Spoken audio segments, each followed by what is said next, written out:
Good morning class. हम हमारी revision कर रहे हैं। रिवीजन में हम थर्ड लेसन में आ गए हैं। इसके बारे में हम आज इंट्रोडक्शन के बारे में रिवाइज करेंगे कि क्या कुछ है इस लेसन में। फर्स्ट पॉइंट है हमारा, महाभारत उपमहाद्वीप के सबसे समर्थ ग्रंथों में से एक है।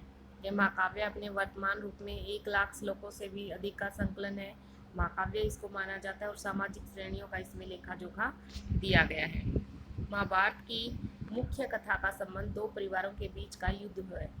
इस ग्रंथ के कुछ भाग विभिन्न सामाजिक समुदायों के आचार व्यवहार और मानदंड तय करते हैं। इस ग्रंथ के मुख्य पात्र प्राय इन्हीं सामाजिक मानदंडों का अनुसरण करते हुए दिखाई देते हैं। पितृवांशिकता के अनुसार पिता की मृत्यु के बाद उसके पुत्र उसके संसाधनों पर अधिकार जमा सकते थे और राजाओं के संदर्भ में राज सिंहासन भी शामिल था। महाभारत बदलते रिश्तों की एक कहानी है। यह चचेरे भाइयों के दो दलों जैसे कौरव और पांडव दोनों थे। महाभारत इन्हीं से बनी हुई है के बीच भूमि और सत्ता को लेकर संघर्ष का वर्णन करती है। दोनों ही दल कुरु वंश से संबंधित थे, जिनका कुरु जनपद पर शासन था।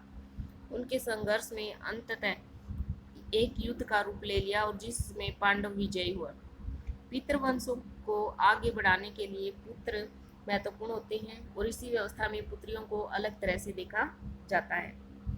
पैतृक संसाधनों पर उनका कोई अधिकार नहीं होता। धर्म सूत्रों और धर्म शास्त्रों में 8 प्रकार के विवाह को स्वीकृति दी गई है। इनमें से पहले 4 को उत्तम माना जाता है और शेष को निंदनीय माना जाता है। निंदनीय विवाह पत्तियां उन लोगों से प्रचलित होंगी जो ब्राह्मणों द्वारा बनाए गए नियमों को स्वीकार नहीं करते होंगे। लगभग 1000 ईस्वी पूर्व के बाद ब्राह्मणों ने लोगों को गोत्रों में वर्गीकृत किया। प्रत्येक गोत्र एक वैदिक ऋषि के नाम पर होता है। उस गोत्र के सदस्य उस ऋषि के वंशज माने जाते हैं। जैसे अलग अलग जो गोत्र होते हैं वो माने जाते हैं कि अलग अलग ऋषि के वंशज हैं ये, और उन्हीं के नाम पर इनका गोत्र है। नेक्स्ट है, गोत्रों के 2 नियम महत्वपूर्ण हैं। विवाह के पश्चात स्त्रियों को पिता के स्थान पर अपने पति का गोत्र मानना पड़ता था। आज भी ऐसे ही है। विवाह के बाद पति का गोत्र अपने नाम के साथ स्त्रियों द्वारा लगाया जाता है। एक ही गोत्र के सदस्य आपस में विवाह नहीं कर सकते थे। सातवाहन राजाओं को उनके मातृ नाम से चिन्हित किया जाता था। इससे तो यह प्रतीत होता है कि माताएं महत्वपूर्ण थी। परंतु इस निष्कर्ष पर पहुंचने से पहले हमें इस बात पर भी ध्यान देना होगा कि सातवाहन राजाओं में सिंहासन का उत्तराधिकारी प्राय पितृवांशिक होता था।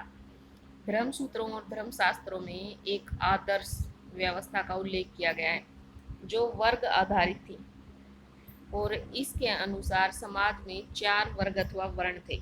अलग अलग वर्ण ब्राह्मणों के बनाए गए वर्ण व्यवस्था थी। कई यात्रियों ने इसको नकारा भी है, लेकिन बुकों में दिखाया जाता है कि उस समय जो वर्ण व्यवस्था ब्राह्मणों ने बना रखी थी उसी के अकॉर्डिंग समाज चलता था और इस व्यवस्था में ब्राह्मणों को पहला दर्जा प्राप्त था। शूद्रों को सबसे नीचे का स्तर पर रखा गया था। शास्त्रों के अनुसार केवल क्षत्रिय ही राजा हो सकते थे, परंतु कई राजवंशों की उत्पत्ति अन्य वर्णों से भी हुई है। ये जरूरी नहीं था। ग्रंथों में तो दिखाया गया है कि केवल राजा क्षत्रिय ही हो सकते थे, लेकिन कई जगह हमें देखने को मिला है। इस लेसन में हम आगे डिटेल से बताएंगे कि जो राजा हुए हैं वो अक्षत्रिय नहीं थे। कई राजा, तो ये जरूरी नहीं है कि राजा होगा वो अक्षत्रिय जरूर होगा। ब्राह्मण लोग शकों को जो मध्य एशिया से भारत आए थे मल्लेश तथा बर्बर मानते थे, परंतु संस्कृत के एक आरंभिक अभिलेख में प्रसिद्ध शक राजा रुद्रदमन द्वारा सुदर्शन झील के पुनर्निर्माण का वर्णन मिलता है। इसे ये ज्ञात होता है कि शक्तिशाली मल्लेच संस्कृतीय परंपरा से परिचित थे। समाज का वर्गीकरण शास्त्रों में प्रयुक्त सब जाति के आधार पर भी किया जाता था। ब्राह्मणीय सिद्धांत में वर्ण की तरह जाति भी जन्म पर आधारित थी, परंतु वर्णों की संख्या जहाँ मात्र 4 थी वहीं जातियों की निश्चित संख्या नहीं थी। एक ही जीविका अथवा व्यवसाय से जुड़ी जातियों को कभी कभी श्रेणियों में भी संगठित किया जाता था और श्रेणी की सदस्यता शिल्प में विशेषज्ञता पर निर्भर थी। ब्राह्मण कुछ लोगों को वर्ण व्यवस्था वाली सामाजिक प्रणाली का अंग नहीं मानते थे। साथ ही उन्होंने समाज के कुछ वर्गों को अस्पृश्य घोषित कर सामाजिक विषमता को और अधिक जटिल बना दिया था। ब्राह्मणीय ग्रंथों के अनुसार लैंगिक आधार के अतिरिक्त वर्ण भी संपत्ति पर अधिकार का एक आधार था। शूद्रों के लिए एकमात्र जीविका अन्य 3 वर्णों की सेवा थी, परंतु पहले 3 वर्णों के पुरुषों के लिए विभिन्न जीविकाओं की संभावना रहती थी।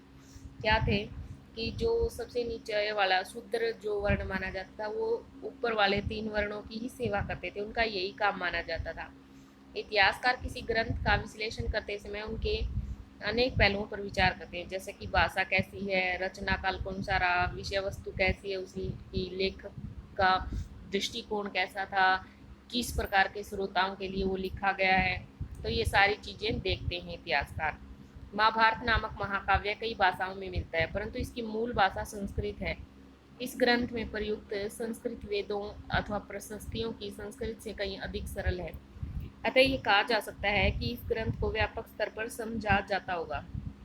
इतिहासकार महाभारत की विषय वस्तु को 2 मुख्य शीर्षकों के अधीन रखते हैं, आख्यान और उपदेशात्मक। आख्यान में क्या है कि जो एक प्रकार की कथाएं सुनाई जाती थी, कहानियां सुनाई जाती थी, वेद मंत्र मंत्र उच्चारण होता था। लेकिन उपदेशात्मक में क्या, जगह जगह जाकर अपने विचारों को अच्छे अच्छे जगहों पर लोगों को सुनाया जाता था। आख्यानों में कहानियों का संग्रह और उपदेशों में सामाजिक आचार व्यवहार के मानदंडों का उल्लेख किया जाता था। कल हम इस लेसन के वेरी शॉर्ट और मल्टीपल चॉइस क्वेश्चन करेंगे। आप साथ साथ रिवाइज करते रहिएगा, अच्छे से लेसनों की तैयारी हो जाएगी। Thank you, have a nice day.